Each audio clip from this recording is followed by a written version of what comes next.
Neat ಅಕ್ರಮ ನಡೆದು ಪರೀಕ್ಷೆ ರದ್ದಾಗಿ 22 ಲಕ್ಷ ವಿದ್ಯಾರ್ಥಿಗಳು ಮತ್ತು ಅವರ ಪಾಲಕರು ರಕ್ತ ಕಣ್ಣೀರು ಸುರಿಸ್ತಾ ಇದ್ದಾಗ ಈ ದೇಶದಲ್ಲಿ ಯಾವುದೇ ಜಿರಳೆ ಅಥವಾ ಕೀಟಗಳಿರಲಿಲ್ಲ. 1.5 ತಿಂಗಳುಗಳ ಕಾಲ ಕೇಂದ್ರ ಸರ್ಕಾರ ಮತ್ತು ಪ್ರಧಾನಿ ನರೇಂದ್ರ ಮೋದಿ ಏನ್ ಮಾಡ್ತಾ ಇದ್ರು? ಒಣ ಪ್ರತಿಷ್ಠೆಗೆ ಬಿದ್ದು ಜಿರಳೆ ಜನತಾ ಪಕ್ಷ ಇಷ್ಟು ದೊಡ್ಡ ಮಟ್ಟದಲ್ಲಿ ಸೌಂಡ್ ಮಾಡುವುದಕ್ಕೆ ಸ್ವತಃ ಮೋದಿಯವರೇ ಅವಕಾಶ ಮಾಡಿಕೊಟ್ರಾ? ಪರೀಕ್ಷಾ ಪೇ ಚರ್ಚಾ ಕಾರ್ಯಕ್ರಮದ ಮೂಲಕ ಲಕ್ಷಾಂತರ ವಿದ್ಯಾರ್ಥಿಗಳಿಗೆ ಮೋದಿ ತಾತ ಅಂತ ಕರೆಸ್ಕೊಳ್ತಾ ಇದ್ದ ಪ್ರಧಾನಿಯವರು 22 ಲಕ್ಷ ಮಕ್ಕಳ ಭವಿಷ್ಯ ಬೀದಿಗೆ ಬಂದಾಗ ಒಂದೇ ಒಂದು ಸಮಾಧಾನದ ಮಾತು ಆಡ್ಲಿಲ್ಲ. ಪೊಲೀಸರು ಕಳ್ಳರನ್ನ ಹಿಡಿಯೋದ್ ಬಿಟ್ಟು ಕಳ್ಳತನಕ್ಕೆ ಒಳಗಾದವರ ಪಾಲಕರಿಗೆ ಬುದ್ಧಿ ಹೇಳಿದ್ರೆ ಹೇಗಿರುತ್ತೋ ಮೋದಿ ಸರ್ಕಾರದ ಬೆಂಬಲಿಗರ ವಾದ ಕೂಡ ಹಾಗೇ ಇತ್ತು. ನಮಸ್ಕಾರ ಎಲ್ರಿಗೂ, ಇದು ಒನ್ ಇಂಡಿಯಾ ಕನ್ನಡ. ನಾನು ಪ್ರತಿಮಾ. ವೀಕ್ಷಕರೇ, ಪ್ರತಿಯೊಂದು ಪ್ರತಿಭಟನೆಗೂ ಪ್ರತಿಯೊಂದು ಹೋರಾಟಕ್ಕೂ ಒಂದು ಅಡಿಪಾಯ ಇರುತ್ತೆ. ಆದರೆ ಇತ್ತೀಚೆಗೆ ದೆಹಲಿ ಸೇರಿದ ಹಾಗೆ ದೇಶಾದ್ಯಂತ ವಿದ್ಯಾರ್ಥಿಗಳು ರಸ್ತೆಗಿಳಿದು ನಡೆಸ್ತಾ ಇರೋ ಹೋರಾಟವನ್ನು ನೋಡಿದ ತಕ್ಷಣ ಆಡಳಿತಾರೂಢ ಬಿಜೆಪಿ ಮತ್ತು ಅದರ ಬೆಂಬಲಿಗರು ಏನ್ ಮಾಡ್ತಾ ಇದ್ದಾರೆ ಗೊತ್ತಾ?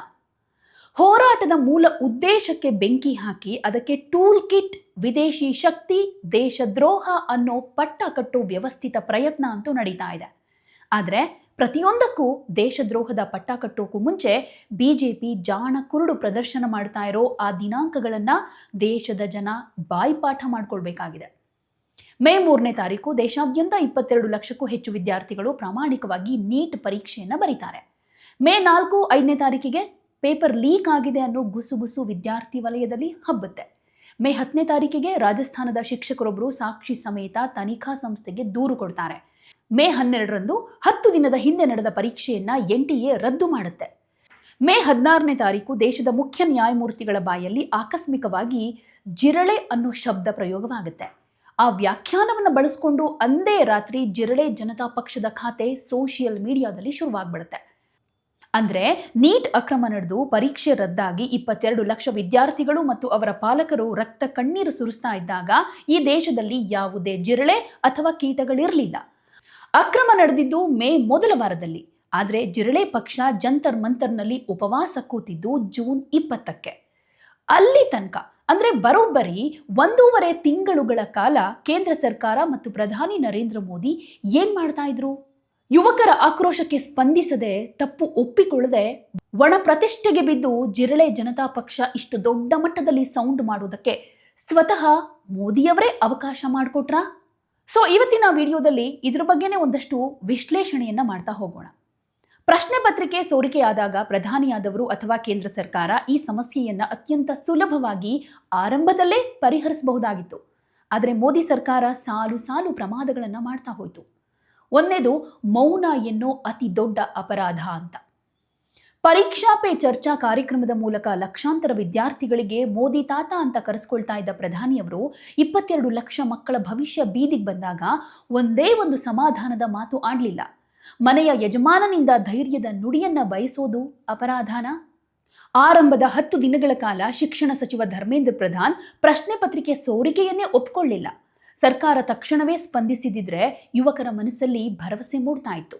ಇನ್ನು ಎರಡನೇದು ಅಕೌಂಟಬಿಲಿಟಿ ಪ್ರಶ್ನೆ ಮಾಡೋ ತರ. ಯಾಕಂದ್ರೆ ಪರೀಕ್ಷೆ ರದ್ದಾಯ್ತು, ಮರು ಪರೀಕ್ಷೆ ಘೋಷಣೆಯಾಯ್ತು.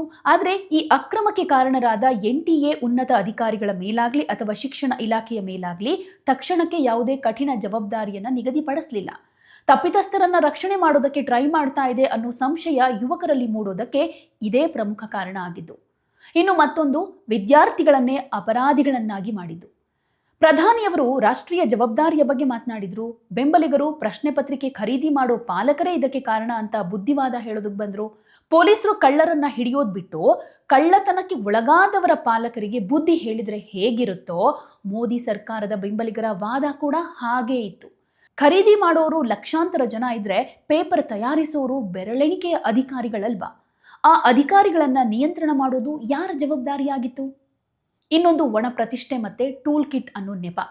ಆರಂಭದಲ್ಲೇ ತಮ್ಮದೇ ವಿದ್ಯಾರ್ಥಿ ಸಂಘಟನೆಗಳ ಮೂಲಕ ಯುವಕರ ಅಹವಾಲನ್ನ ಸ್ವೀಕರಿಸಿ ನಾವು ನಿಮ್ಮ ಜೊತೆಗಿದ್ದೀವಿ ಅಂತ ಹೇಳಿದಿದ್ರೆ ಯಾವುದೇ ವಿದೇಶಿ ಶಕ್ತಿಗಳಾಗ್ಲಿ, ಟೂಲ್ ಕಿಟ್ಗಳಾಗ್ಲಿ ಅಥವಾ ಜಿರಳೆಗಳಾಗ್ಲಿ ಇವಕ್ಕೆ ಜಾಗನೇ ಇರ್ತಿರ್ಲಿಲ್ಲ. ಸರ್ಕಾರದ ಅಹಂಕಾರಿ ನಡೆಯೇ ವಿರೋಧಿಗಳಿಗೆ ಅಸ್ತ್ರವಾಯಿತು. ಬಿಜೆಪಿ ಬೆಂಬಲಿಗರು ಪ್ರತಿಯೊಂದು ಹೋರಾಟಕ್ಕೂ ದೇಶದ್ರೋಹದ ಲೇಪನ ಹಚ್ಚೋದಕ್ಕೆ ಟ್ರೈ ಮಾಡ್ತಾರೆ. ಕೆಲವೊಂದು ವಿಷಯದಲ್ಲಿ ನಾವು ನೋಡಿದ್ದೀವಿ. CAA ಅಥವಾ ರೈತರ ಹೋರಾಟದ ಹಿಂದೆ ದೇಶ ವಿರೋಧಿ ಶಕ್ತಿಗಳಿದ್ವು ಅಂದ್ರೆ ಜನ ನಂಬ್ತಾ ಇದ್ರು. ಯಾಕಂದ್ರೆ ಅದರ ಹಿಂದೆ ರಾಜಕೀಯ ಇತ್ತು. ಆದರೆ ನೀಟ್ ಪರೀಕ್ಷಾ ಅಕ್ರಮದ ಹಿಂದೆ ದೇಶದ್ರೋಹ ಮಾಡಿದ್ದು ಕೇಂದ್ರ ಸರ್ಕಾರದ ವ್ಯಾಪ್ತಿಗೆ ಬರೋ NTA.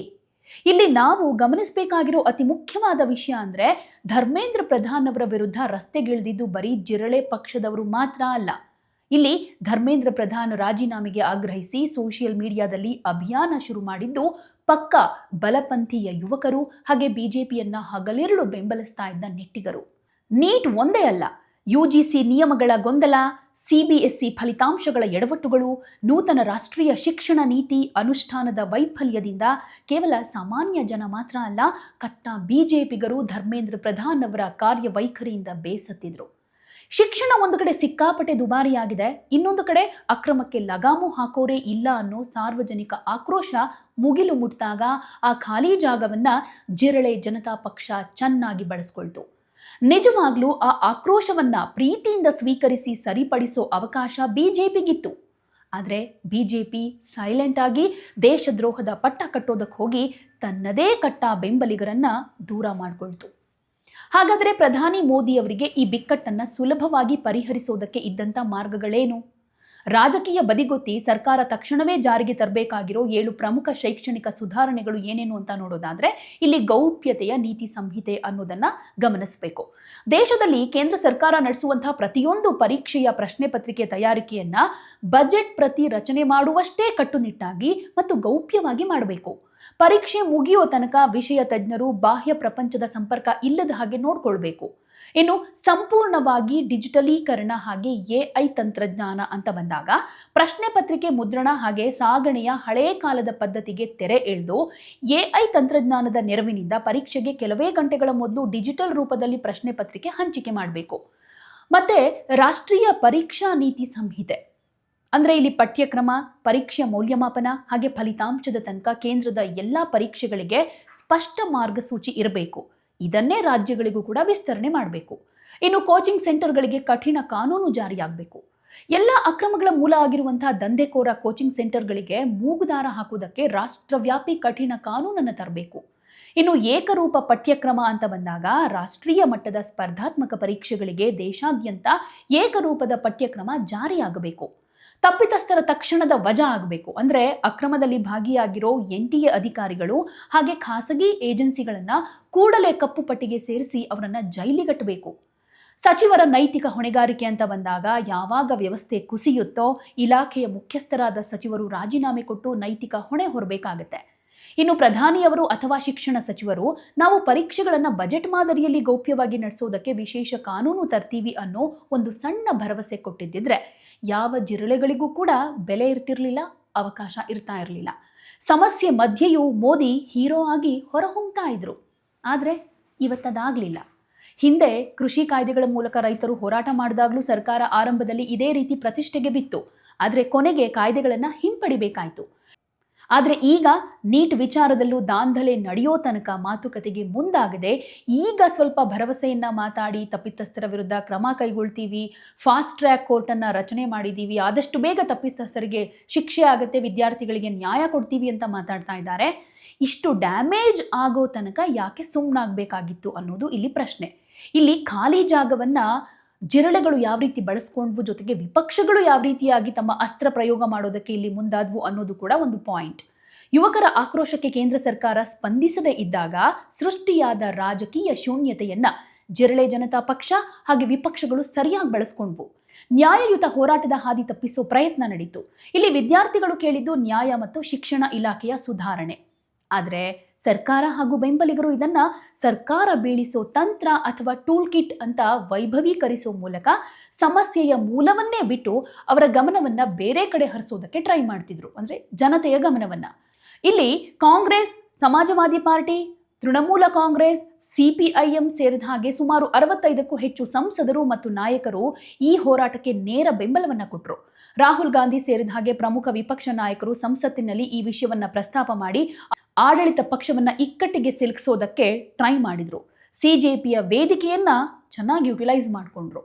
ಇನ್ನು ವಿದ್ಯಾರ್ಥಿ ಸಂಘಟನೆಗಳು ಅಂತ ಬಂದಾಗ AISK, AISF ಹಾಗೆ AIYF ನಂತಹ ಪ್ರಮುಖ ಎಡಪಂಥೀಯ ವಿದ್ಯಾರ್ಥಿ ಒಕ್ಕೂಟಗಳು ಬೀದಿಗಿಳಿದು ಪ್ರತ್ಯಕ್ಷ ಹೋರಾಟವನ್ನು ಮಾಡಿದ್ವು. ಸರ್ಕಾರ ಈ ಚಳವಳಿಯನ್ನ ಹತೋಟಿಗೆ ತರೋದಕ್ಕೆ ಸೋಷಿಯಲ್ ಮೀಡಿಯಾ ಖಾತೆಗಳನ್ನ ಬ್ಯಾನ್ ಮಾಡೋದಕ್ಕೆ ಟ್ರೈ ಮಾಡ್ತು. ಹಾಗೆ ಪ್ರತಿಭಟನಾಕಾರರು ಯಾವ ರೀತಿಯಾಗಿ ನಡ್ಕೊಂಡ್ರು ನೋಡಿದೀವಿ. ಒಂದಷ್ಟು ಮಂದಿ ಶಾಂತಿಯುತವಾಗಿ ಹೋರಾಟ ಮಾಡಿದ್ರು, ಅಮಾಯಕರು ಕೂಡ ಇದ್ರು, ತಮಗಾದ ಅನ್ಯಾಯಕ್ಕೆ ನ್ಯಾಯ ಸಿಗಬೇಕು ಅಂತ ಹೋರಾಟ ಮಾಡಿದ್ರು. ಆದ್ರೆ ಈ ಪ್ರತಿಭಟನೆಯ ಮಧ್ಯೆ ಕೆಲವರು ಆ ಪ್ರತಿಭಟನೆ ಹಿಂಸಾ ರೂಪಕ್ಕೆ ತಿರುಗೋದಕ್ಕೂ ಕೂಡ ಕಾರಣ ಆದ್ರು. ಆ ಕಾರಣಕ್ಕಾಗೇನೆ ಅಂತಹ ಪ್ರತಿಭಟನಾಕಾರರನ್ನ ಭಯೋತ್ಪಾದಕರ ಬಿ ಟೀಮ್ ಅಂತ ಕರೆದ್ರು. ಅದು ಯುವಕರ ಆಕ್ರೋಶವನ್ನ ಇನ್ನಷ್ಟು ಕೆರಳೋ ಹಾಗೆ ಮಾಡ್ತೇ ಹೊರತು ಹತೋಟಿಗೆ ತರೋದಕ್ಕಾಗ್ಲಿಲ್ಲ. ಅಂತಿಮವಾಗಿ ಕೇಂದ್ರ ಸಚಿವರಾದ JP ನಡ್ಡಾ ಹಾಗೆ ಜಿತೇಂದ್ರ ಸಿಂಗ್ ಅವರು ನೇರವಾಗಿ ಸೋನಂ ವಾಂಗ್ಚುಕ್ ಅವರ ಬಳಿ ಹೋಗಿ ಮಾತುಕತೆ ನಡೆಸಿದ್ರು. ಅವರ ಉಪವಾಸ ಕೂಡ ಅಂತ್ಯ ಆಯಿತು. CJP ನಾಯಕರ ಜೊತೆ ಮಾತುಕತೆ ನಡೆಸಿದ್ದಾರೆ. ಸೊ ಫೈನಲಿ ಈಗ ಒಂದು ಡಿಸಿಷನ್ಗೆ ಬರ್ತೀವಿ, ಅಂದರೆ ಅಂತಿಮ ನಿರ್ಧಾರ ಏನು ಅಂತ ಹೇಳ್ತೀವಿ ಅಂತ ಹೇಳಿದ್ದಾರೆ. ಬಟ್ ಅದು ಏನಾಗಿರುತ್ತೋ ಗೊತ್ತಿಲ್ಲ. ಆದರೆ ಇಲ್ಲಿ ಜಿರಳೆ ಜನತಾ ಪಾರ್ಟಿಗೆ ಬಂದ ಶಕ್ತಿ ಯಾರೋ ಒಬ್ಬ ನಾಯಕನದ್ದಲ್ಲ, ಬದಲಿಗೆ ಪರೀಕ್ಷಾ ಅಕ್ರಮಗಳಿಂದ ನೊಂದಿದ್ದ ಮಿಲಿಯನ್ ಗಟ್ಟಲೆ ಯುವಕರ ಹತಾಶೆ, ಸೋನಂ ವಾಂಗ್ಚುಕ್ ಅವರ ನೈತಿಕ ಬೆಂಬಲ ಹಾಗೆ ವಿಪಕ್ಷಗಳು ನೀಡಿದ ರಾಜಕೀಯ ಬಲ, ಇವುಗಳ ಒಟ್ಟುಗೂಡುವಿಕೆನೇ ಈ ಚಳವಳಿಗೆ ದೇಶವನ್ನೇ ಅಲ್ಲಾಡಿಸುವಷ್ಟು ಶಕ್ತಿಯನ್ನು ಕೊಡ್ತು ಅಂತ ಹೇಳಿದರೆ ತಪ್ಪಾಗೋದಿಲ್ಲ. ಒಂದು ವಿಚಾರವನ್ನ ಮೋದಿ ಸರ್ಕಾರ ನೆನಪಲ್ಲಿಟ್ಕೊಳ್ಬೇಕು. ಬೂತ್ ಮಟ್ಟದಲ್ಲಿ ಅಭಿಪ್ರಾಯ ಸಂಗ್ರಹಿಸಿ ಚುನಾವಣೆ ಗೆಲ್ಲೋ ರಾಜಕೀಯ ಚಾಣಾಕ್ಷತೆ ಇರಬಹುದು, ಆದರೆ ದೇಶದ ಯುವ ಸಮುದಾಯದ ಜನಾಭಿಪ್ರಾಯ ಹೇಗೆ ಬದಲಾಗ್ತಾ ಇದೆ ಅನ್ನೋದನ್ನ ಕಣ್ತೆರೆದು ನೋಡಬೇಕಾಗಿದೆ. ಸುತ್ತಲೂ ಇರುವ ಹೊಗಳು ಭಟ್ಟರ ಮಾತನ್ನ ಕೇಳಿಸಿಕೊಂಡು ಒಣಪ್ರತಿಷ್ಠೆ ಹಾಗೆ ಅಹಂಕಾರದಿಂದ ನಡೆದುಕೊಂಡ ಅದೆಷ್ಟೋ ಮಹಾನ್ ನಾಯಕರು, ಸರ್ಕಾರಗಳು ಇತಿಹಾಸದ ಮೂಲೆ ಸೇರ್ಕೊಂಡಿವೆ. ಪ್ರಶ್ನೆ ಕೇಳೋ ಪ್ರಜೆಗಳನ್ನ, ಆಕ್ರೋಶ ಹೊರಹಾಕುವ ವಿದ್ಯಾರ್ಥಿಗಳನ್ನ ದೇಶದ್ರೋಹಿಗಳು, ಟೂಲ್ ಕಿಟ್ ಗ್ಯಾಂಗ್ ಅಂತ ಬಾಯಿಗೆ ಬಂದ ಹಾಗೆ ನಿಂದಿಸೋದನ್ನ ನಿಲ್ಲಿಸಬೇಕಾಗಿದೆ. ಬೆಂಕಿಯಲ್ಲಿ ಚಳಿ ಕಾಯಿಸ್ಕೊಳ್ತಾ ಇರೋ ರಾಜಕೀಯ ಪಕ್ಷಗಳನ್ನ ಬದಿಗಿಟ್ಟು ಕಣ್ಣೀರು ಹಾಕ್ತಾ ಇರೋ 22 ಲಕ್ಷ ವಿದ್ಯಾರ್ಥಿಗಳ ನೈಜ ಧ್ವನಿಗೆ ಮೋದಿಯವರು ಸ್ಪಂದಿಸಬೇಕಾಗಿದೆ. ಶಿಕ್ಷಣ ಮತ್ತು ವಿದ್ಯಾರ್ಥಿಗಳ ಭವಿಷ್ಯದ ವಿಚಾರದಲ್ಲಿ ಯಾವುದೇ ರಾಜಕೀಯ, ಧರ್ಮ ಅಥವಾ ಸಿದ್ಧಾಂತ ಬರೋದಕ್ಕೆ ಸಾಧ್ಯ ಇಲ್ಲ. ಈ ದೇಶದಲ್ಲಿ ಶೈಕ್ಷಣಿಕ ಸುಧಾರಣೆಯನ್ನ ಯಾರು ತರ್ತಾರೋ ಅವರು ಜನಮಾನಸದಲ್ಲಿ ಹೀರೋ ಆಗ್ತಾರೆ. ಆದರೆ ಅಧಿಕಾರದ ಅಹಂಕಾರದಿಂದ ಪ್ರಶ್ನೆಗಳನ್ನು ಹತ್ತಿಕ್ಕೋದಕ್ಕೆ ನೋಡಿದ್ರೆ ಜನರೇ ಅವರನ್ನ ವಿಲನ್ ಪಟ್ಟಕ್ಕೆ ತಳ್ತಾರೆ. ಸೊ ಇಂಥ ಪರಿಸ್ಥಿತಿಯಲ್ಲಿ ಒಂದಷ್ಟು ಭವಿಷ್ಯದ ರಾಜಕೀಯ ಪರಿಣಾಮಗಳನ್ನು ಕೂಡ ಫೇಸ್ ಮಾಡಬೇಕಾಗಿ ಬರಬಹುದು. ಮೋದಿಯವರ ಯುವ ವೋಟ್ ಬ್ಯಾಂಕ್ಗೆ ದೊಡ್ಡ ಹೊಡೆತ ಬೀಳಬಹುದು. 2014ರಿಂದ ಈಚೆಗೆ ಮೋದಿಯವರ ಅತಿ ದೊಡ್ಡ ಬಲವೇ ಫಸ್ಟ್ ಟೈಮ್ ವೋಟರ್ಸ್, ಅಂದರೆ ಮೊದಲ ಸಲ ಮತದಾನ ಮಾಡುವಂಥ ಯುವಕರು. ಆದರೆ ನೀಟ್, ಅಗ್ನಿಪಥ್ ಮತ್ತು ಉದ್ಯೋಗ ಸೃಷ್ಟಿಯಲ್ಲಾಗಿರೋ ಹಿನ್ನಡೆ ಈ ಯುವ ಸಮುದಾಯವನ್ನ ಸರ್ಕಾರದ ವಿರುದ್ಧ ತಿರುಗಿ ಬೀಳೋ ಥರ ಮಾಡ್ತಾ ಇದೆ. ಇನ್ನು ಬ್ರ್ಯಾಂಡ್ ಮೋದಿಗೆ ಧಕ್ಕೆ ಉಂಟಾಗ್ತಾ ಇದೆ. ಮೋದಿ ಇದ್ರೆ ಎಲ್ಲವೂ ಸಾಧ್ಯ, ಅಂದರೆ ಮೋದಿ ಹೇ ತೋ ಮುಮ್ಕಿನ್ ಹೇ ಅನ್ನುವಂತಹ ಇಮೇಜ್ಗೆ ಈ ಪೇಪರ್ ಲೀಕ್ ಪ್ರಕರಣ ಮತ್ತು ಮೌನ ದೊಡ್ಡ ಧಕ್ಕೆ ಉಂಟು ಮಾಡ್ತಾ ಇದೆ. ಮೋದಿ ಸರ್ಕಾರ ಇನ್ನಾದರೂ ಜಾಗೃತವಾಗಿ ಜಿರಳೆಗಳ ಕಿರುಚಾಟಕ್ಕೆ ತಲೆ ಕೆಡಿಸ್ಕೊಳ್ಳದೆ ನೈಜ ವಿದ್ಯಾರ್ಥಿಗಳ ಭವಿಷ್ಯವನ್ನ ಕಾಯೋ ಕಠಿಣ ನಿರ್ಧಾರಗಳನ್ನ ತಳೆಯುತ್ತಾ, ಅಥವಾ ತನ್ನ ಒಣಪ್ರತಿಷ್ಠೆಗೆ ಬಿದ್ದು ಯುವ ಜನತೆಯ ನಂಬಿಕೆಯನ್ನ ಕಂಪ್ಲೀಟ್ ಆಗಿ ಕಳೆದುಕೊಳ್ಳುತ್ತಾ? ಕಾದು ನೋಡೋಣ. ಹಾಗೆ ಇದ್ರ ಬಗ್ಗೆ ನಿಮ್ಮ ಅಭಿಪ್ರಾಯ ಏನು? ಪ್ರಧಾನಿ ಮೋದಿಯವರು ಈ ವಿಚಾರದಲ್ಲಿ ಯಾವ ನಿರ್ಧಾರಕ್ಕೆ ಬರಬೇಕು? ನಿಮ್ಮ ಅನಿಸಿಕೆ, ಅಭಿಪ್ರಾಯ ಏನೇ ಇದ್ರೂ ಕಾಮೆಂಟ್ ಮೂಲಕ ತಿಳಿಸಿ. ನಮಸ್ಕಾರ. ಯಾವುದೇ ಸುದ್ದಿಯ ಅಪ್ಡೇಟ್ ಅನ್ನ ಮಿಸ್ ಮಾಡ್ಕೊಳ್ಬಾರ್ದು ಅಂದ್ರೆ ಈಗ್ಲೇ ಒನ್ ಇಂಡಿಯಾವನ್ನ ಸಬ್ಸ್ಕ್ರೈಬ್ ಮಾಡಿ. ನಿಮಗೆ ಬೇಕಾದ ಭಾಷೆಯಲ್ಲಿ ಎಲ್ಲಾ ಸುದ್ದಿ ತಿಳಿಬೇಕು ಅಂದ್ರೆ ಒನ್ ಇಂಡಿಯಾ ಆಪ್ ಅನ್ನ ಡೌನ್ಲೋಡ್ ಮಾಡ್ಕೊಳ್ಳಿ.